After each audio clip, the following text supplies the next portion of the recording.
Koneksi antar materi modul 2.3 coaching untuk supervisi akademik oleh Yulia Anggriani.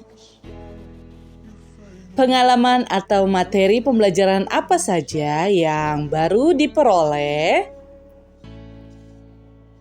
Yaitu mengenai prinsip coaching, kemitraan, proses kreatif, dan memaksimalkan potensi. Serta kompetensi inti coaching, kehadiran penuh atau presence, mendengarkan aktif, dan mengajukan pertanyaan berbobot.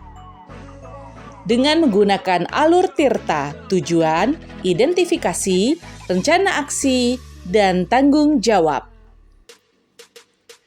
Tahapan coaching untuk supervisi akademik yaitu pra-observasi, observasi, dan pasca-observasi. Apa saja emosi-emosi yang dirasakan terkait pengalaman belajar?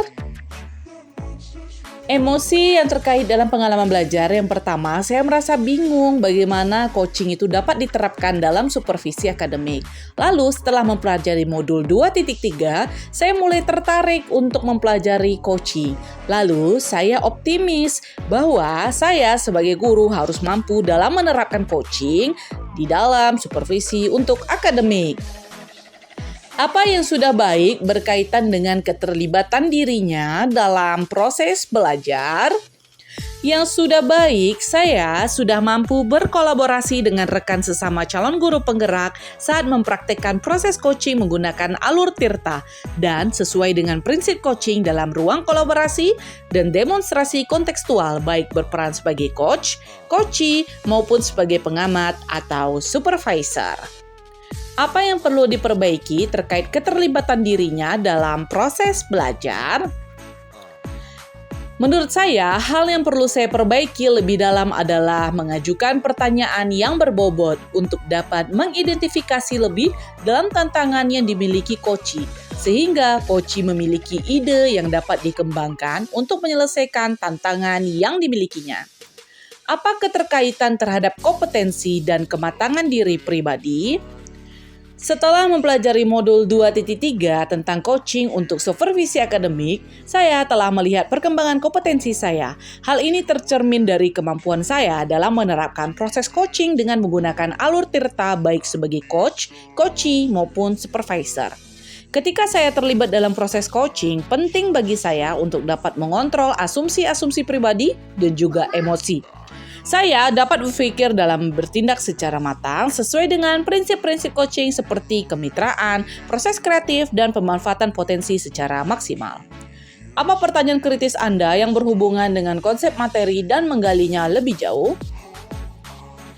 Pertanyaan saya yaitu bagaimana cara yang tepat agar coaching dapat benar-benar diimplementasikan dalam proses supervisi di sekolah? Prinsip coaching dapat diterapkan dengan kondisi bahwa kepala sekolah memiliki pemahaman coaching dalam supervisi akademik dan bersedia menerapkannya. Kegiatan supervisi tidak seharusnya hanya berfungsi sebagai evaluasi guru, tetapi juga sebagai sarana untuk meningkatkan kompetensi akademik guru. Dalam hal ini, supervisi tidak hanya mencakup pengamatan kelas, melainkan juga melibatkan komunikasi sebelum dan sesudah supervisi. Materi apa yang dipelajari dengan pemikiran pribadi sehingga tergali wawasan baru? Coaching dalam supervisi akademik memiliki dampak positif terhadap perkembangan pemimpin pembelajaran yang berfokus pada kebutuhan murid. Keberpihakan pada murid merupakan aspek penting dalam lingkungan sekolah untuk mewujudkan pendekatan pembelajaran yang berfokus pada murid. Guru perlu memiliki kemampuan sebagai pemimpin pembelajaran sehingga memahami aspek kognitif, karakter, dan sosial emosional. Oleh karena itu, tujuan coaching dalam supervisi akademik adalah untuk mengembangkan kompetensi guru sehingga kinerja guru meningkat dan memiliki pendekatan pembelajaran yang berfokus pada murid dapat tercapai dengan lebih maksimal. Apa tantangan yang sesuai dengan konteks asal calon guru penggerak? Tantangan terbesarnya adalah bagaimana caranya mengubah pandangan yang pada umumnya menganggap supervisi akademik hanya berupa evaluasi rutin yang dilakukan oleh kepala sekolah terhadap kinerja guru. Seharusnya supervisi akademik dijadikan sebagai dijadikan sebagai panduan untuk peningkatan kompetensi guru. Apa alternatif solusi terhadap tantangan yang diidentifikasi? Ada dua alternatif solusi, yaitu yang pertama rapat. Rapat harus dilakukan agar pemahaman coaching itu sangat diperlukan dalam supervisi akademik. Lalu yang kedua yaitu contoh praktek coaching dalam supervisi akademik. Dengan adanya contoh praktek coaching, maka kegiatan coaching tadi akan lebih dalam diketahui sehingga rapat dan contoh praktek menjadi solusinya. Apa pengalaman masa lalu Anda dengan coaching?